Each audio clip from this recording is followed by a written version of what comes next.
తర్వాత ఇరాన్ కు సంబంధించిన ఫారెన్ మినిస్టర్ కూడా మొత్తం వాణిజ్యానికి సంబంధించిన నౌకలను కూడా హర్ముజ్ జలసంధి నుంచి వెళ్లేందుకు అనుమతి ఇస్తున్నామంటూ కూడా ఒక ప్రకటన విడుదల చేశారు. కానీ మళ్ళా ఇప్పుడు ప్రధానంగా అమెరికా ఇరాన్ మధ్య ఒక సంయోజన పొందకపోవడంతోనే మళ్ళా ఈ హర్ముజ్ జలసంధిని మూసేస్తున్నామంటూ ప్రకటన విడుదల చేసిన తర్వాత హర్ముజ్ జలసంధి నుంచి వెళ్తున్న నౌకలలో 2 భారత నౌకల పైన ఐఆర్సీసీ కాల్పులు జరిపినట్లు కూడా అర్థమవుతుంది. అంటే ఈ భారత నౌకలకు ముందు మరో వేరే దేశానికి సంబంధించిన నౌక కూడా వెళ్తున్న నేపథ్యంలో దానిపైన కాల్పులు జరిపారా, లేకపోతే భారత నౌకల పైన కాల్పులు జరిపారా అంటే ఏమైనా ఇంకా ఒక క్లారిటీ అనేది రావాల్సింది. కానీ దానిపైన కాల్పులు జరిపిన నేపథ్యంలోనే భారత నౌకలపై కూడా కాల్పులు జరిగినట్లుగా కూడా తెలుస్తోంది. అయితే నిన్న హర్ముజ్ జలసంధిని ఓపెన్ చేసినట్లుగా ప్రకటించారు. ఆ తర్వాత కొద్దిసేపటికి ట్రంప్ వైఖరితో మళ్ళీ మూసివేశారు. అంటే అదంతా కూడా మూసేసిన పరిస్థితి కనిపిస్తుంది. అంటే ఆంక్షలను ఎత్తివేయాలి, లేని పక్షంలో జలసంధిని మూసివేస్తామంటూ కూడా ఇరాన్ ఒక ప్రకటన విడుదల చేసిన నేపథ్యంలో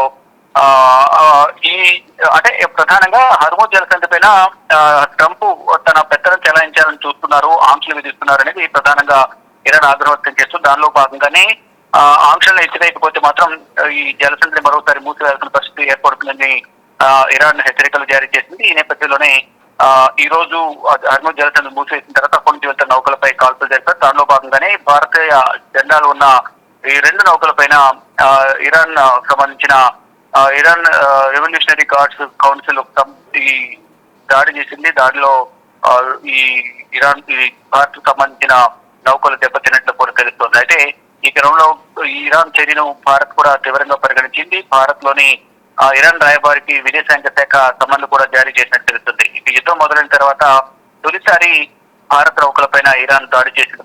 మొదటి నుంచి కూడా స్నేహపూర్వకంగానే భారత్ తో వెలుగుతోంది. కానీ ఇప్పుడు ఈ దాడి చేయడం పట్ల కావాలని దాడి చేశారా, లేదా పొరపాటున వేరే నౌకపై దాడి చేయాల్సిన పరిస్థితుల్లో భారత నౌకలపై దాడి చేశారనే దాని మాత్రం ఇంకా క్లారిటీ తీసుకునే ప్రయత్నం చేస్తున్నారు. దానిలో భాగంగానే భారత దేశంలో ఉన్న అది ఢిల్లీలో ఉన్న ఇరాన్ రాయబారి కార్యాలయానికి నోటీసులు జారీ చేస్తే ఈ నేపథ్యంలోనే ఇరాన్ అంబాసిడర్ కూడా ఈ రోజు భారత విదేశాంగ కార్యాలయానికి వెళ్లి దానికి సంబంధించి ఒక వివరణ కూడా ఇచ్చినట్లు కూడా తెలుస్తుంది. వివరణ ఇచ్చి తిరిగి వెనుదిరినట్లు కూడా సమాచారం అయితే అందుతోంది. అంటే ఏం వివరణ ఇచ్చారు ఏంటి అనేది మనకి అధికారికంగా తెలియాల్సింది. కానీ ఈ 47 రోజుల తర్వాత హర్ముజ్ జలసంధిని ఓపెన్ చేసిన తర్వాత ప్రపంచ దేశాలను కూడా ఊపిరి పీల్చుకున్నాయి. అక్కడున్న ప్రపంచ దేశాలకు సంబంధించిన ఈ క్రూడ్ ఆయిల్ కు సంబంధించిన నౌకలు ఏవైతే ఉన్నాయో అక్కడ నుంచి ముడి చమురును తీసుకువెళ్లేందుకు సిద్ధంగా ఉన్న నౌకలన్నీ కూడా బయలుదేరేందుకు సిద్ధమయ్యాయి. కానీ ఈ హర్ముజ్ జలసంధి పైన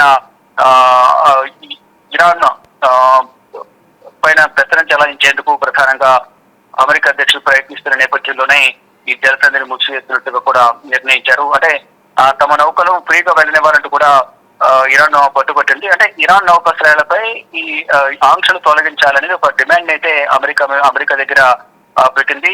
తమ నౌకలను ఫ్రీగా వెళ్లే విధంగా కూడా చర్యలు తీసుకోవాలంటూ కూడా పట్టుబట్టారు. ఆ తర్వాత జలసంధిని తిరిగి తెరుస్తామంటూ కూడా ఒక ప్రకటన కూడా ఇరాన్ విడుదల చేసింది. కానీ ఇరాన్ నిర్ణయంతో మళ్ళీ ఈ ఆయిల్ నౌకలని కూడా ఆగిపోయాయి.